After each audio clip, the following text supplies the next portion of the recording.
الطاهرين والطيبين والطاهرين والحمد لله رب العالمين. بندہ پروردگارم امت احمد نبی دوست دارم چار یارم تابع اولاد علی مذہب حنفی ادارم ملت حضرت خلیل خاک پائے غوث اعظم زیر سایہ ہر ولی.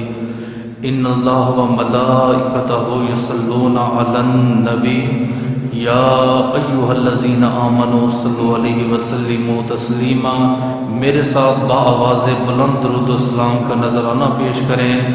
اللہم صلی علی سیدنا و مولانا محمد وعلی آل سیدنا و مولانا محمد وبارک وسلم وصلی علیہ. الصلاۃ والسلام علیک یا سیدی یا رسول اللہ وعلی آلک و صحابک یا سیدی یا حبیب اللہ. الصلاۃ والسلام علیک یا سیدی یا نور العینین وعلی آلک و صحابک یا سیدی یا جد الحسنین. ربی اشرح لی صدری ویسر لی امری واحلل عقدۃ من لسانی یفقہوا قولی.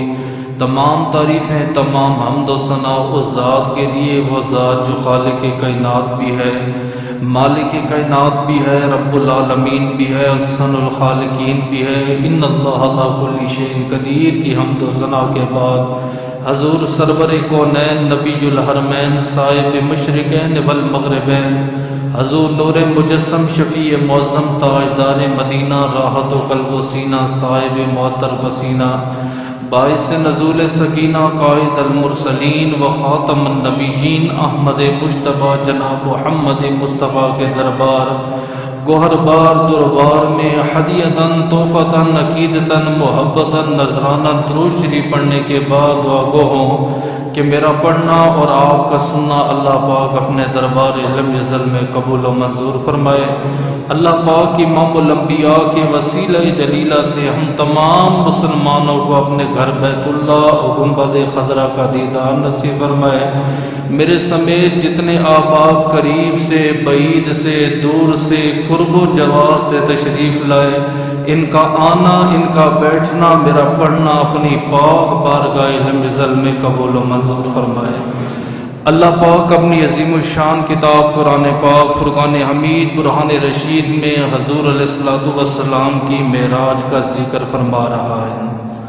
ماہ مبارک ماہ رجب المرجب ہے اور اس ماہ مبارک میں حضور علیہ الصلوۃ والسلام کو معراج ہوئی. یاد رکھیے گا دو معجزے اللہ پاک نے میرے نبی کو ایسے عظیم عطا فرمائے.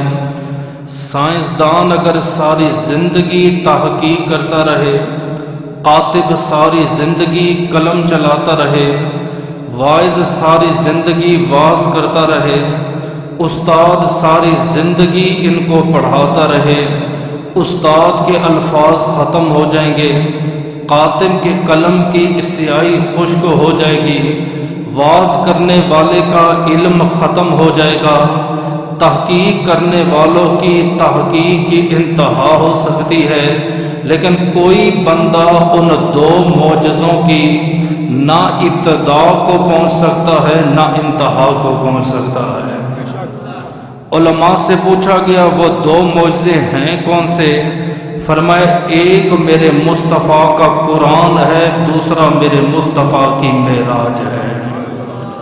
قرآن اور معراج ایک ایسا عظیم معجزہ ہے، ساری زندگی اگر کوئی اس میں ڈوبتا جائے گا لیکن اس کی انتہا اور ابتدا کو نہیں پہنچ سکتا. کوئی سوچے تو سوچتا جائے گا، کوئی لکھے تو لکھتا جائے گا، نہ اس کی کوئی ابتدا ہے نہ اس کی کوئی انتہا ہے. یہ دو معجزے اللہ پاک نے میرے اور آپ کے مصطفیٰ کو عطا فرمائے، قرآن اور حضور علیہ الصلوۃ والسلام کی معراج. یہ بات بھی ذہن میں رکھیے گا 313 رسول ہیں، کم و بیش 1,24,000 انبیاء ہیں.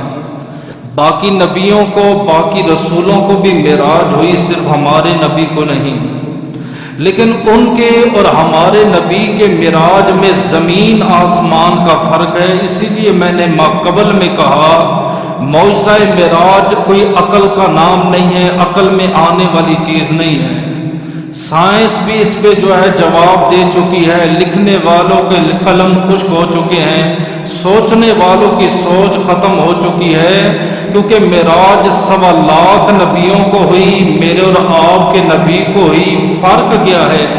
وہ کہتے باقی جتنے نبی اور جتنے رسول آئے ان کو جو معراج ہوئی ہے وہ روحانی معراج تھی، میرے اور آپ کے نبی کو جو معراج ہوئی ہے وہ ہے جسمانی معراج۔ اب روحانی اور جسمانی کو آپ سمجھیں گے مسئلہ پھر آپ کو سمجھ آئے گا۔ روحانی معراج اسے کہتے ہیں کہ نبی کا جسم بستر پہ ہو، نبی کی روح آسمانوں کی سیر کرے، نبی کی روح آسمانوں میں جائے، نبی کی روح جنت میں جائے، نبی کی روح فرشتوں سے ملاقات کرے، حوروں سے ملاقات کرے، غلمان سے ملاقات کرے، اور ایک ہی رات میں روح واپس بدن میں آ جائے، اسے کہا جاتا ہے روحانی معراج۔ اور جسمانی معراج اسے کہتے ہیں کہ نبی کی روح بھی آسمانوں میں جائے، نبی پاک کا جسم بھی آسمانوں میں جائے۔ اور وہ دوسرے مسلک کے لوگ کہتے ہیں نبی کو جتنے معراج ہوئے وہ روحانی تھے۔ ہمارا یہ ایمان اور عقیدہ ہے کہ میرے نبی کو 34 معراج ہوئے، جو 33 معراج تھے وہ روحانی تھے۔ یہ جو معراج ہے جس کا ہم ذکر کرتے ہیں جسمانی ہے، دلیل کیا ہے؟ وہ کہتے ہیں 30 و 40، اللہ کے رسول کو 34 معراج ہوئے، واحدتاً بجسدہ والباقی بروحہ، باقی سارے کے سارے روحانی تھے۔ اور جس معراج کا ہم ذکر کرتے ہیں اس رات مصطفیٰ کی روح بھی آسمانوں میں گئی ہے، مصطفیٰ کا جسم بھی آسمانوں میں گیا ہے۔ لیکن آج جو جمعۃ المبارک کی ہماری گفتگو ہے وہ اس موضوع پر ہوگی کہ آپ کی زندگیاں گزر گئی معراج کو سنتے سنتے۔ سارے بیان کرتے ہیں بھئی مسجد حرام سے مسجد اقصیٰ تک، پھر وہ مسجد اقصیٰ سے شروع کرتے ہیں سدرات المنتہا تک، یا وہ سدرات المنتہا سے آگے جاتے ہیں فقان قاب قوسین کی منزلوں تک لے جاتے ہیں۔ اور خطیب یہاں پہ خاموش ہو کر ایک ہی جملہ بولتا ہے، وہ کہتا ہے خدا مصطفیٰ کے قریب ہوئے اور قریب ہوئے اور قریب ہوئے، دنا فتح اللہ، 2 کمانوں کا بھی فرق نہ رہ گیا۔ پھر خدا اور مصطفیٰ کے درمیان راز کی باتیں ہوئی۔ وہ راز کی بات ہمیں نہیں بتائی جاتی۔ اکثر ہم سے سوال بھی ہوتا ہے آخر اللہ کے نبی معراج پہ گئے ہیں، خدا سے ہم کلام ہوئے ہیں، ہم موسیٰ کے ہم کلام کو بیان کرتے ہیں۔ موسیٰ طور پہ گئے، رب نے یہ کہا، موسیٰ کو طور پہ بلائے، رب نے یہ حکم دیا۔ اب میرے لجپال نبی جب خدا کے پاس گئے، خدا نے کون سی باتیں کی؟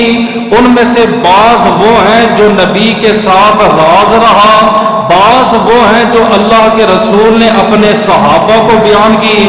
انشاءاللہ آج وہ راز کی باتیں بیان کریں گے کہ محبوب اور محب کے درمیان کون سی باتیں ہوئیں، طالب اور مطلوب کے درمیان کون سی باتیں ہوئیں، اور عاشق و مشوق کے درمیان جو محبت بری گفتگو ہوئی وہ آج بیان کریں گے۔ اس سے پہلے دعا گو ہو کہ مجھے خدا حق اور سچ بیان کرنے کی، آپ کو سننے کی اور اس پر عمل کرنے کی توفیق عطا فرمائے۔ معراج قرآن پاک میں 3 جگہ پہ معراج کا ذکر ہے، اور معراج کے 3 منزلیں ہیں یا معراج کے 3 مراحل ہیں۔ آپ نے اس پہ تھوڑی سی توجہ کرنی ہے۔ مسجد حرام سے لے کر مسجد اقصیٰ تک یہ پہلا سٹیپ ہے۔ مسجد اقصیٰ سے لے کر سدرات المنتہا یہ دوسرا سٹیپ ہے۔ سدرات المنتہا سے لے کر عرش الہی یا خدا کے قریب یا فوق السماوات یہ تیسرا سٹیپ ہے۔ پہلا جو سٹیپ ہے مسجد حرام سے لے کر مسجد اقصیٰ، اس کا ذکر قرآن میں موجود ہے۔ کوئی بندہ اس کا انکار کرے وہ دائرے اسلام سے خارج ہو جاتا ہے، کیونکہ مسلمان کہتے اسے ہیں جو قرآن کی الحم کی الف سے لے کر والناس کی سین تک سارے قرآن پر ایمان رکھتا ہے۔ دوسرا جو سٹیپ ہے مسجد اقصی سے لے کر سدرات المنتہا، یہ احادیث صحیحہ میں موجود ہے. اس کا جو بندہ انکار کرے گا کافر تو نہیں ہوگا لیکن فاسق فاجر ضرور ہوگا. تیسرا جو سٹیپ ہے یعنی سدرات المنتہا سے لے کر عرش معلی تک، اس کا ذکر احادیث میں بھی موجود ہے، تاریخ میں بھی موجود ہے. اگر کوئی انکار کرے گا نہ کافر ہوگا نہ فاسق ہوگا بلکہ ثواب میں کمی اور نہ حق کو ماننے والا ہوگا. 3 سٹیپ ہو گئے. مسجد حرام سے لے کر مسجد اقصی، مسجد اقصی سے لے کر سدرات المنتہا، سدرات المنتہا سے لے کر عرش الہی. اب اللہ اس کا آغاز کیسے کر رہا ہے؟ اللہ پاک فرماتا ہے سبحان الذی اسری بعبدہ، پاک ہے وہ ذات جس نے سیر کروائی اپنے خاص بندے کو رات کے تھوڑے حصے میں مسجد حرام سے لے کر مسجد اقصی تک. سائل اللہ کی بارگاہ میں سوال کرتا ہے، دیکھو میں سفر پہ جاؤں، آپ سفر پہ میرا نام لوگے نا کہ ہمارے خطیب صاحب کو میں نے سفر پہ بھیجا، فلاں گاڑی پہ بھیجا، فلاں جہاز پہ بھیجا. آپ نے جب میرا سفر کا ذکر کرنا ہے آپ نے نام میرا لینا ہے. لیکن باری جب نبی کے معراج کی آئی اللہ پاک نے فرمایا سبحان اللہ، پاک ہے وہ ذات. پہلے اپنے آپ کو پاک کہا، پھر کہا وہ اپنے نبی کو لے گیا. سائل کہتا ہے میرے مالک تو نے اپنا ذکر کیوں کیا؟ جواب کیا دیا؟ وہ کہتے ہیں عرب میں دستور تھا بیٹا دولہا بنتا، کلا پہنتا، جوڑا پہنتا، سیرے لگاتا، گھر آتا، باپ دیکھتا. ہمارے پاکستان میں کہتے ماشاءاللہ، ویلکم، موسٹ ویلکم، مرحبا. عربی لوگ جب اپنے بچے کو دولہا دیکھتے ہیں تو کہتے سبحان اللہ. معراج کی رات میرے اور آپ کے نبی دولہا بنے. بابا آپ کے وصال فرما گئے عبداللہ، جو آپ کو دیکھ کے کہتے سبحان اللہ. آپ کی ماں کا وصال ہو گیا جو آپ کو دولہا بنتے دیکھ کے کہتی سبحان اللہ. میرے نبی کی آنکھ میں آنسو آیا. آج میرا باپ ہوتا مجھے کہتا سبحان اللہ، آج میری ماں ہوتی مجھے کہتی سبحان اللہ. جب آنکھوں میں آنسو آئے اللہ پاک نے فرمایا فکر نہ کرو، میں رب کہتا ہوں سبحان اللہ. اس لیے نبی کی شان سن کے سبحان اللہ کہنا یہ خود خدا کی سنت ہے. دوسری وجہ اس کی میں 2-3 جواب موٹے موٹے دوں گا، نئے جواب دوں گا. وہ کہتے ہیں لفظ سبحان عربی میں قسمیہ جملہ ہے، جیسے واللہ، باللہ، تاللہ. ہم اپنے پنجابی میں اردو میں کہتے ہیں چک ماں کی قسم، تمہیں ماں کی قسم ہو، تمہیں باپ کی قسم ہو، جبکہ قسم دلوانے سے قسم ہوتی نہیں ہے. سر کی قسم بھی نہیں ہوتی، کسی کے کٹا قسم اٹھوانے سے قسم نہیں ہوتی. قسم ہے تو اللہ کے نام کی، باللہ کے نام کی، اللہ، باللہ، تاللہ وغیرہ کی. وہ کہتے ہیں سبحان اللہ اہل عرب میں قسم کے لیے بولا جاتا ہے. کسی سے کوئی بات کہنی ہو، یار یہ واقعہ ہوا ہے، جی ہوا ہے. پاکستان میں ہوا ہے، جی میں قسم اٹھاتا ہوں. یہی واقعہ اگر آپ مکہ مدینہ میں بیان کریں، جی یہ واقعہ ہوا ہے، کیسے یقین کرو؟ وہ کہے گا سبحان اللہ مجھے قسم ہے یہ واقعہ ہوا ہے. سو اللہ پاک نے سبحان اللہ کہہ کے نبی کے معراج کی قسم اٹھائی ہے. اللہ پاک فرماتے ہیں مجھے قسم ہے میں اپنے نبی کو معراج پہ لے گیا. سوال یہ پیدا ہوتا ہے اللہ نے قسم کیوں اٹھائی ہے؟ آپ کے اور میرے لیے اٹھائی ہے. بھئی ہم تو قرآن کو مانتے ہیں، الحم کی الف سے لے کر والناس کی سین تک سارے قرآن پہ میرا تے آپ کا ایمان ہے. آپ کے میرے لیے خدا نے قسم نہیں اٹھائی. اگر کوئی کہے کہ کافروں کے لیے اٹھائی ہے، کافر بے ایمان ہے، کافر منافق ہے، وہ نہ قرآن کو مانتا ہے، نہ رب کو مانتا ہے، نہ رسول کو مانتا ہے، پھر قسم کس لیے اٹھائی؟ وہ کہتے قسم اس لیے اٹھائی کیونکہ یہ معراج جسمانی تھا۔ اگر روحانی معراج ہو، جو لوگ کہتے ہیں نا معراج روحانی تھا، جسم زمین پہ رہا، روح آسمانوں پہ گئی، پہلا سوال ہم ان سے ایک ہی کرتے ہیں، اگر روحانی تھا تو خدا نے قسم کیوں اٹھائی ہے؟ یہ تو میں بھی کہہ سکتا ہوں، کل رات میں جنت میں گیا، کل رات میں حوروں کے پاس گیا، کل رات میں روضہ رسول پہ گیا، سارے مان لیں گے جسم آپ کا پاکستان میں تھا، روح آپ کی مدینے گئی، روح آپ کی مکہ گئی، روح آپ کی آسمانوں پہ گئی، اس میں تو قسم اٹھانے والی بات ہی نہیں ہے۔ کوئی مجھ سے قسم نہیں لے گا۔ خدا نے قسم لی اس لیے ہے تاکہ کوئی اعتراض نہ کرے کہ نبی کیسے گئے ہیں، یہ معراج روحانی نہیں، یہ میرے مصطفیٰ کا جسمانی معراج ہے۔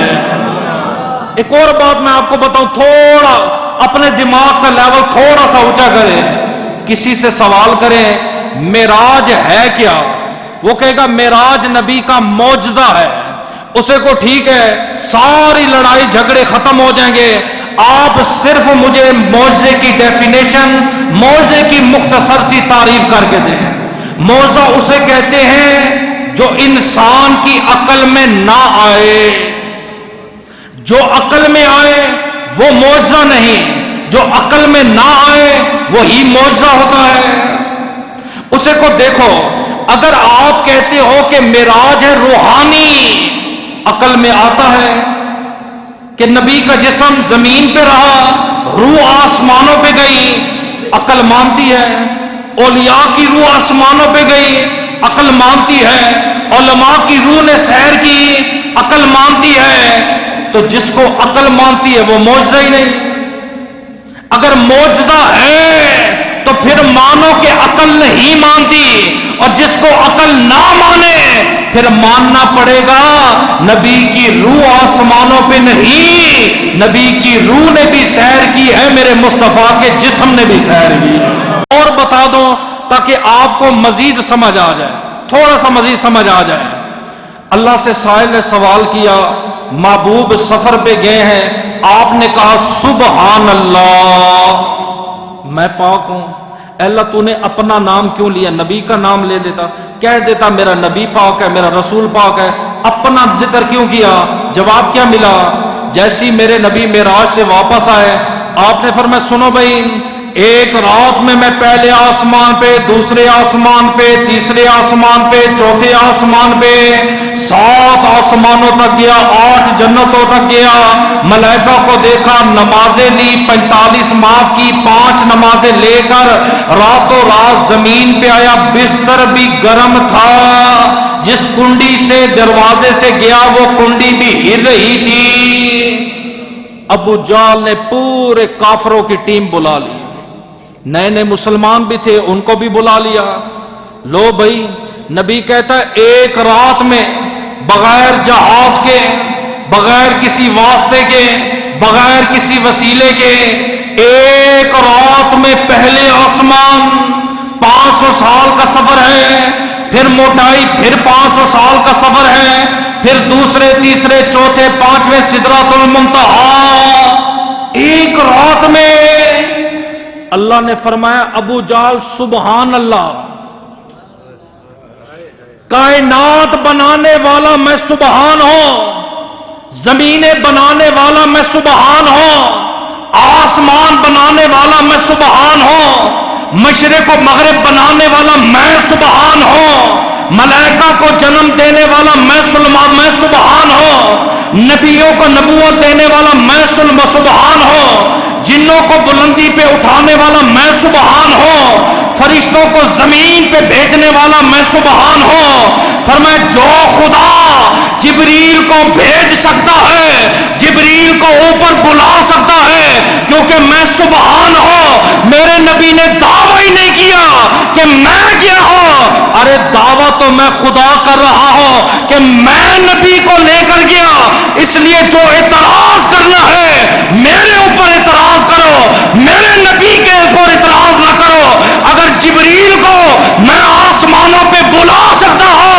محمد عربی کو بلا بھی سکتا ہوں، واپس بھیج بھی سکتا ہوں۔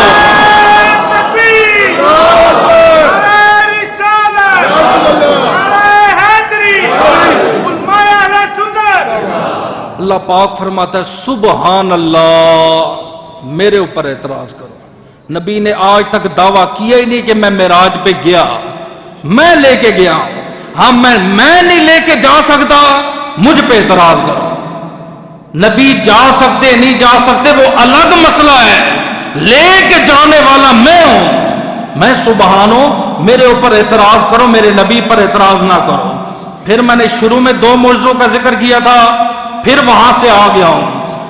2 معجزے میرے نبی کو اللہ نے ایسے عطا فرمائے جس نے کافر تے منافقوں کے درمیان فرق کر دیا۔ مسجد میں سارے کے سارے مسلمان نہیں تھے، سارے کے سارے پیغمبر کے صحابی نہیں تھے، ان میں منافقین بھی موجود تھے، ان میں مسلمان بھی موجود تھے۔ اللہ نے جب ظاہر کرنا تھا 2 معجزے میرے نبی کو عطا فرمائے۔ پہلا کون سا؟ تحویل قبلہ۔ 17 ماہ تک میرے اور آپ کے نبی بیت المقدس کی طرف منہ کر کے نماز پڑھتے رہے۔ صحابہ بھی آپ کے پیچھے ہیں، اہل بیت طہار بھی آپ کے پیچھے ہیں، جلیل القدر بھی آپ کے پیچھے ہیں، یہودی بھی ادھر کو منہ کرتے ہیں، میرے نبی بھی ادھر کو منہ کرتے ہیں۔ ایک دن دل میں خیال آیا میرا کعبہ وہ نہیں، میرا کعبہ، میرا قبلہ میرا کعبہ ہونا چاہیے۔ دل میں سمجھ آئی؟ قرآن کیا کہتا ہے؟ دل میں خیال ہے دوران نماز۔ فرمایا ہمیں تو حکم دیا گیا آپ نماز میں دل لگانا ہے نا، کیسے لگاؤ، ادھر ادھر کے خیال نہ آئے۔ فرمایا قیام میں کھڑے ہو تو سجدے گاہ کو دیکھو، مر کے یہاں دفن ہونا ہے۔ رکوع میں جاؤ تو اپنے پاؤں کو دیکھو، روح یہاں سے نکلنی ہے۔ فرمایا سجدے میں جاؤ اپنے ناک کو دیکھو، مٹی تیرے اوپر بھی آنی ہے۔ تشہد میں جاؤ تو اپنی گود میں دیکھو، خالی ہاتھ آئے تھے خالی ہاتھ جاؤ گے۔ یہ ایک طریقہ بیان کیا علماء نے نماز میں دل لگانے کا، ادھر ادھر کے خیال نہ ہے۔ خود اللہ کے نبی نماز کے اندر ہے، دل میں خیال آ رہا ہے میں اس طرف منہ نہیں کرتا، میرا رب حکم دے میں اس سمت منہ کروں گا۔ اللہ نے کیا فرمایا؟ دلوں کے راز جانتا ہے نا۔ قد نرا تقلبک وجہک فی السماء، محبوب آپ چہرہ اٹھا رہے ہو، آپ کا بار بار نگاہ اٹھانا میں رب دیکھ رہا ہوں۔ ہمیں حکم ہے نمازی اگر نماز میں آنکھیں اوپر اٹھائے، دائیں بائیں اٹھائے، نبی کہتے ہیں کہ جی چاہتا ہے میں اس کی آنکھیں نکال لوں۔ سیاستہ کی حدیث ہے۔ اور خود میرے مصطفیٰ تم اپنے آپ کو نبی کی مثل کہتے ہو، نبی نگاہ اٹھا رہا ہے۔ اللہ فرماتے محبوب میں دیکھ رہا ہوں آپ نگاہ اٹھا رہے ہو، وَتَقْفَلَ لُوَلِّيَنَّكَ قِبْلَةً تَرْضَاهَا، نہ آپ کعبے کے محتاج ہو نہ آپ قبلے کے محتاج ہو۔ محبوب آپ جس سمت کی طرف اپنا چہرہ کرو گے آپ کا کعبہ بھی وہی ہوگا، آپ کا قبلہ بھی وہی ہوگا۔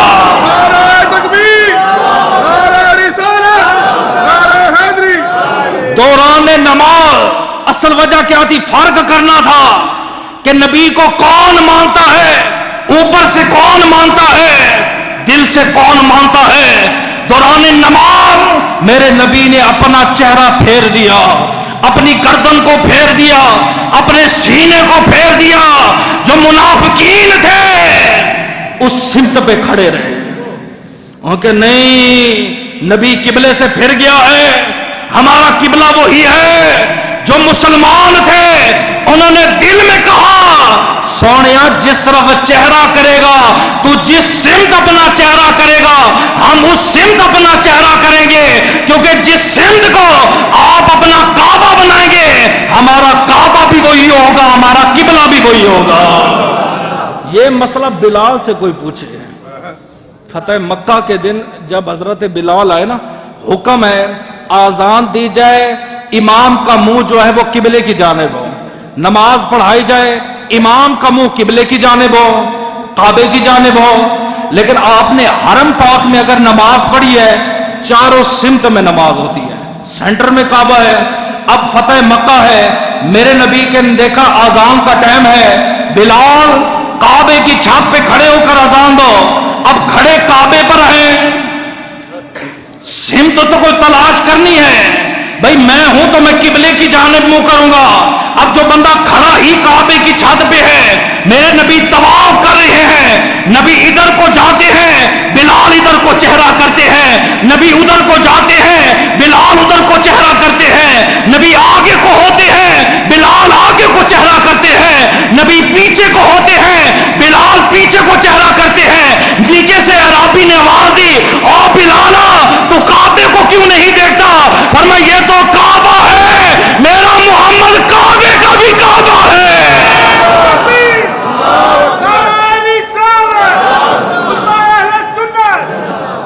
عشق کے مسئلے ہوتے، محبت کے مسئلے ہوتے، کتابوں میں نہیں ملتے، کسی قرآن کی آیت میں نہیں تھا، کسی حدیث میں نہیں تھا، نبی کا چہرہ دیکھو، اذان پڑھو، نبی جس سمت جائیں اس سمت اپنا چہرہ پھیر دو، سمجھے؟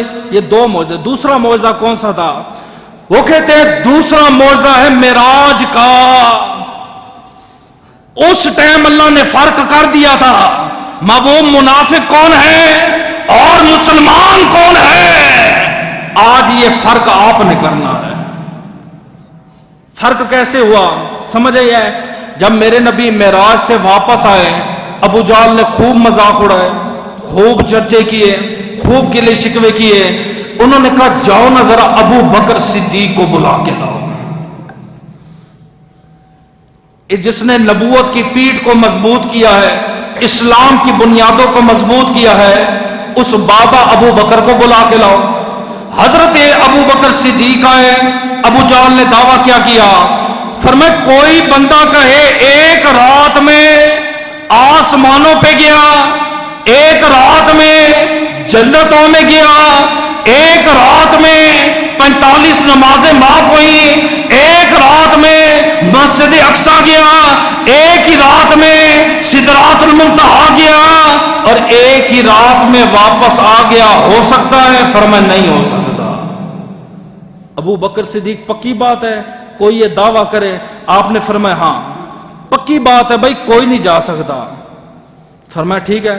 فرمایا ہؤلاء فی المسجد، آپ کا نبی ابھی بھی مسجد میں بیٹھا ہوا ہے، وَهُوَ جَالِسٌ وَيُتَحَدَّثُونَ فِي أَصْحَابِ رَسُولِ اللَّهِ صلی اللہ علیہ وسلم، ابھی بھی آپ کا نبی اسی موضوع پر، اسی ٹاپک پر گفتگو کر رہا ہے۔ اگر یقین نہیں آتا آپ خود جا کے سن لیں۔ آگے ابو بکر صدیق نے پتہ کیا کہا؟ فرمایا پکی بات ہے میرے نبی یہ کہہ رہے ہیں؟ فرمایا پھر وہ محمد جا بھی سکتا ہے واپس آ بھی سکتا ہے صلی اللہ علیہ وسلم۔ بھئی ابھی تو آپ نے کہا تھا کوئی نہیں جا سکتا، فرمایا میں اب بھی کہتا ہوں کوئی نہیں جا سکتا، کوئی نہیں جا سکتا، اب بھی میرا دعویٰ ہے کوئی نہیں جا سکتا۔ بات آئے گی زہرا کے بابا کی، پھر جہاں جہاں تم کہو گے میں بیان کرتا رہوں گا میرا نبی جا سکتا ہے، میرا نبی آ سکتا ہے۔ ان کے تو رنگ ہی اڑ گئے۔ ابو بکر صدیق نے اگلی بات پتہ کیا کی؟ آپ نے فرمایا ابو جہل تم معراج کو لے کے پریشان ہے، میں نے اس سے بھی عجیب باتیں نبی سے سنی ہیں۔ ابو جہل نے کہا اس سے بھی عجیب تر بات وہ کون سی ہو سکتی ہے؟ فرمایا خدا ایک ہے، میں نے دیکھا نہیں، میرے مدنی نے کہا وہ ایک ہے، میں نے مان لیا خدا موجود ہے، میں نے دیکھا نہیں، میرے نبی نے کہا موجود ہے۔ جس خدا کے کہنے پر خدا کو ایک مان سکتا ہو، اس مصطفیٰ کے کہنے پر میں مان سکتا ہوں۔ میرا نبی گیا بھی ہے، میرا نبی واپس بھی آیا ہے۔ یہ دو معجزے تھے، ایک قرآن، دوسرا معراج، اور تیسرا جو تھا وہ تحویل قبلہ۔ اس میں جو ہے نا انہوں نے فرق کر دیا۔ ابو جہل کو کیوں اعتراض تھا؟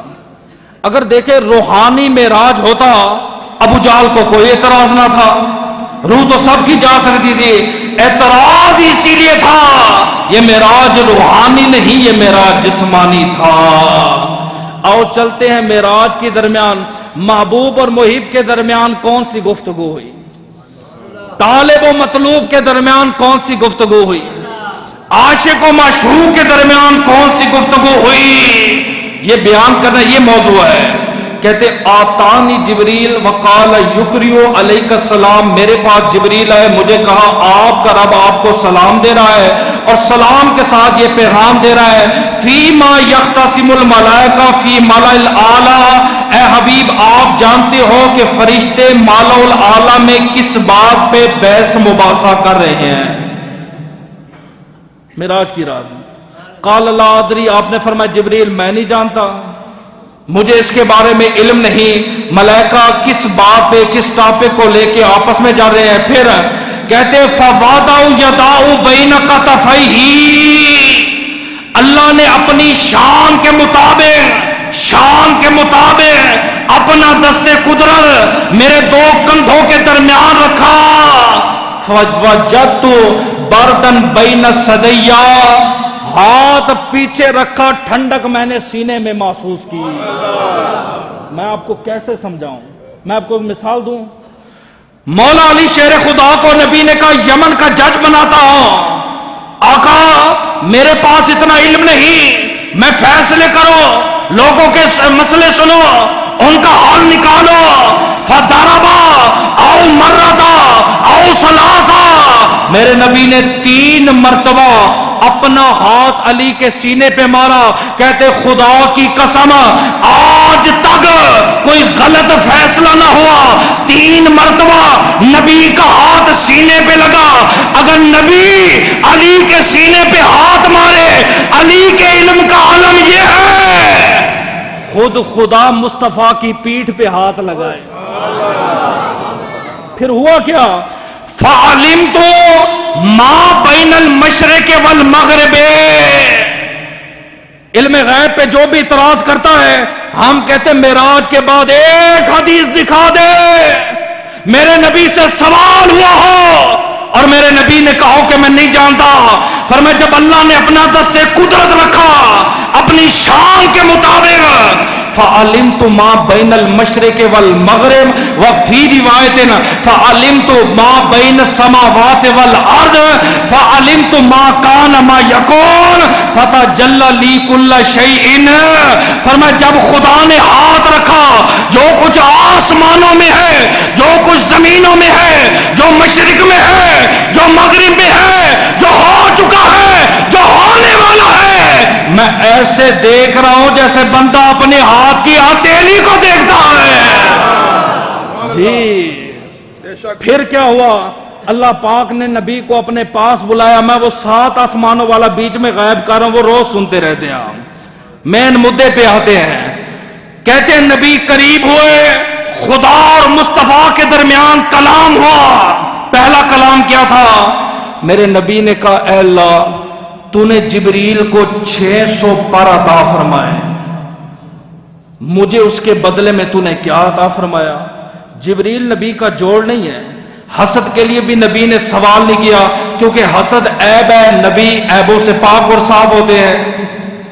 فرمایا اس کے ایک پر کا عالم یہ ہے، جبریل جب پر کھولتا ہے مشرق و مغرب کو ڈھانپ لیتا ہے، 600 پروں کے نیچے لکھا ہوا ہے اسم محمد صلی اللہ علیہ وسلم۔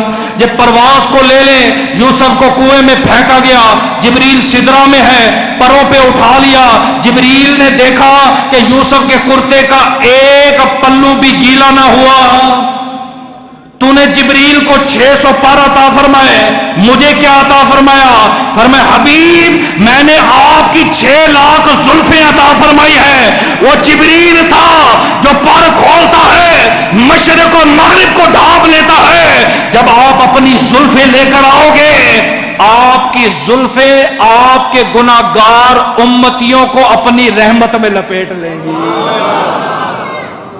اے اللہ وہ تو ٹھیک ہے، تو نے آدم علیہ السلام کو مسجود الملائکہ بنایا، سید البشر بنایا، ابو البشر بنایا، تو نے ان کو جنت عطا فرمائی، کچھ پل کے لیے جنت میں رہے، مجھے کیا عطا فرمایا؟ فرمایا سونیا سن، آدم کو ظاہراً سجدہ تھا، آج آپ اور میں نماز پڑھیں گے، نمازی نماز میں ہے، سر سجدے میں ہے، نیت قبلے کیوں ہے؟ سجدہ خدا کو ہے، ظاہراً سجدہ زمین میں ہے، نیت ہے خدا کو کر رہے ہیں۔ فرمایا ظاہراً سجدہ آدم کو تھا، حقیقت میں آدم کی پیشانی میں نور مصطفیٰ تھا، فرشتے آدم کو سجدے نہیں، محبوب تیرے نور کی تعظیم فرما رہے تھے۔ اے اللہ وہ تو ٹھیک ہے، لیکن آدم علیہ السلام جنت میں رہے، آدم جنت میں رہے، مجھے بلایا گیا جنت دیکھنے کے لیے، مجھے کیا ملا ہے؟ فرمایا محبوب وہ آدم تھا، کچھ پل کے لیے رہا تھا، مجھے اپنی عزت اپنے جلال کی قسم ہے، آپ کا امتی ایک بار آئے گا پھر نکالو گا نہیں، ہمیشہ ہمیشہ خدا کی جنت میں رہے گا۔ فرمایا وہ تو ٹھیک ہے، لیکن تو نے حضرت داؤد علیہ السلام کے ہاتھ میں لوہے کو نرم کر دیا، ایک پلیٹ بنانی ہے، کپ بنانا ہے، جگ بنانا ہے، تو نے انہیں زبور بھی عطا فرمائی، پرندے ان کی تلاوت کو بھی سنتے تھے، مجھے اس کے بدلے میں کیا ملا؟ فرمایا سونیا داؤد کے ہاتھ میں ہم نے لوہے کو نرم کیا، آپ کی امت کے لیے آپ کے دل کو نرم کر دیا۔ سجدے میں ہے ربی حبلی امتی، قیام میں ہے اللہم اغفر لی امتی، حشر میں جائیں گے محبوب سجدے میں کیوں ہو؟ اللہم اغفر لی امتی۔